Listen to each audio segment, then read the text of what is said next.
दरवाजा खोलते ही उन्हें एक बहुत ही गंदी बू आई। अंदर बेड पर 2 सड़ती हुई लाशें पड़ी थीं। दोनों अपना मुंह ढककर थोड़ा और पास गए तो नशा ने देखा कि एक बॉडी के गले में वही लॉकेट था जो नानी पहना करती थी।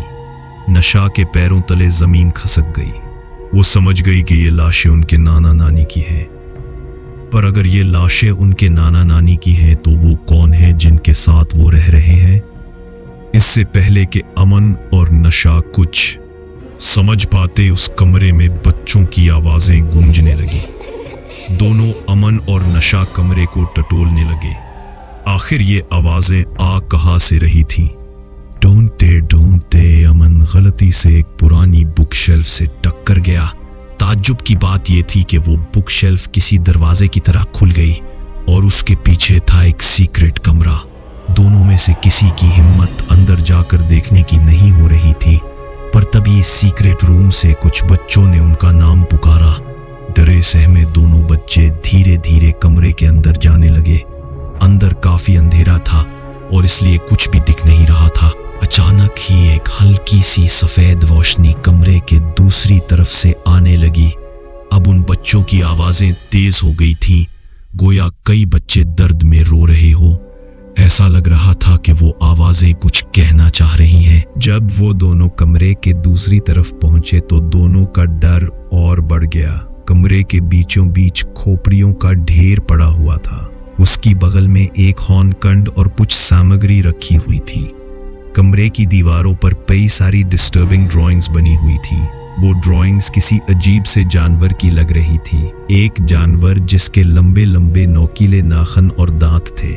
कमरे को देखकर साफ साफ समझ आ रहा था कि वहां काला जादू किया जा रहा था।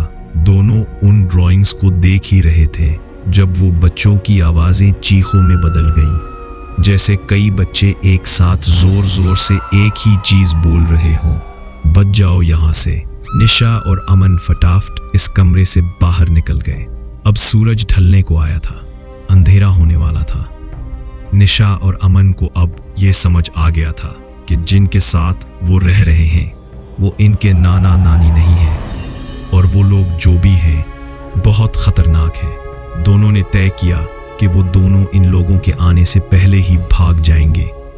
दोनों जल्दी जल्दी फर्स्ट फ्लोर से नीचे उतरकर घर के फ्रंट डोर पर पहुंचे, पर पता नहीं क्यों दरवाजा खुल ही नहीं रहा था। दोनों घर के पीछे वाले गेट की तरफ जाने लगे। जब उन्हें किचन से एक अजीब सी आवाज आई, उन्होंने किचन के अंदर झांका तो उनकी सांसें अटक गई। किचन के सिंक के नीचे बैठे वो दोनों लोग जो उनके नाना नानी जैसे दिख रहे थे, वो जानवरों की तरह कुछ खा रहे थे। उनके पास वही लाल रंग वाला पतीला रखा था। उनके पूरे चेहरे पर खून लगा था और दोनों के जानवरों जैसे लंबे पीले दांत थे। उनकी उंगलियों के नाखून लंबे, काले और नोकीले थे, बिल्कुल उन्हीं ड्राइंग्स की तरह जो उन्होंने इस सीक्रेट रूम में देखी थी। वो पूरा नजारा दिल दहला देने वाला था। दोनों लोग जानवरों की तरह गर रहे थे। तभी नानी का सर एकदम से इनकी तरफ घूमा। उनकी आंखें सफेद पड़ी थी, सिर्फ गहरे काले गड्ढे थे। उन्होंने किसी भड़के हुए जानवर जैसी आवाज निकाली। ये देखकर अमन और नशा वहां से तेजी से भागे और पीछे वाले दरवाजे से बाहर निकल गए। बाहर आंगन का झूला जोर जोर से हिल रहा था और हवा में एक अलग ही स्मेल थी, खून की। दोनों ने पीछे मुड़कर नहीं देखा, पर वो जानते थे कि वो दोनों दरिंदे उनका पीछा कर रहे हैं। उन्हें पीछे से आवाजें आ रही थी, रेंगते हुए पंजों और गुर्राने की आवाजें जो धीरे धीरे तेज हो रही थी। दोनों बच्चे अब बहुत ज्यादा डर गए थे।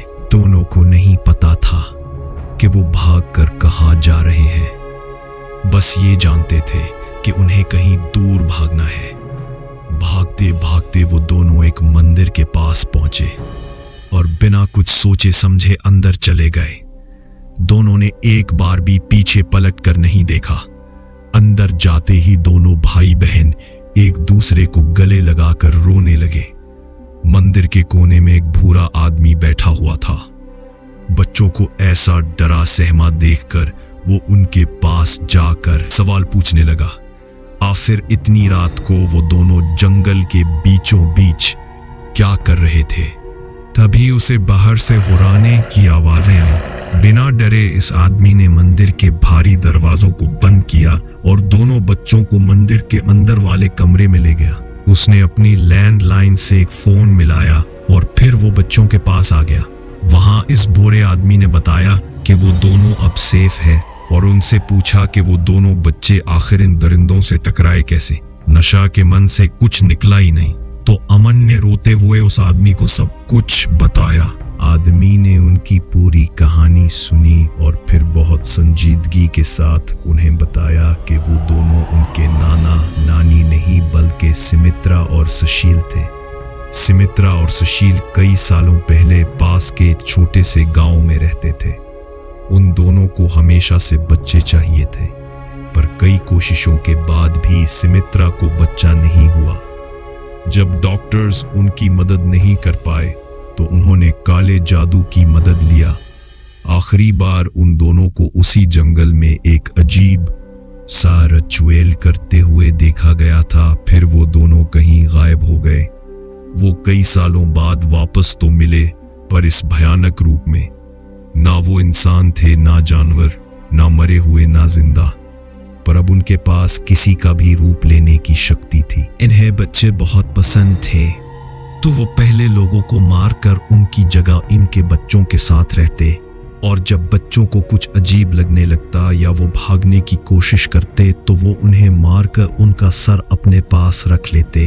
अमन और नशा को समझ आ गया कि जो खोपड़ियां उन्होंने देखी थी वो सब उन्हीं मरे हुए लोगों की थी।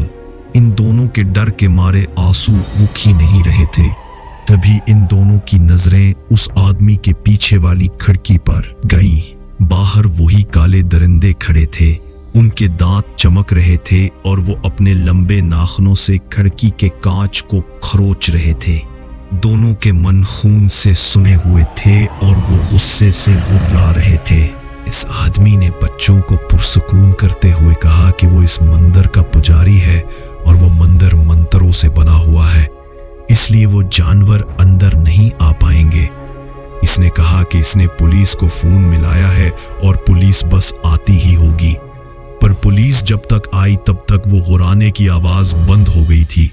वो दोनों दरिंदे जंगल की तरफ वापस भाग गए थे। नशा और अमन पुलिस वालों के साथ उनके नाना नानी के घर गए तो उन्हें वहां सारी डेड बॉडीज और कंगाल मिले। फौरन नशा और अमन को हॉस्पिटल भेजा गया और उनके पेरेंट्स को बुलाया गया। डॉक्टर्स का कहना था कि दोनों को कोई फिजिकल चोट नहीं लगी, पर जो कुछ भी हुआ था इसकी वजह से नशा और अमन बहुत ज्यादा डरे हुए हैं। इस रात नशा और अमन तो उन अधमरे जानवरों से बाल बाल बचे, पर ना जाने अब वो दरिंदे किसका रूप लेकर किसके खानदान को तबाह कर रहे होंगे।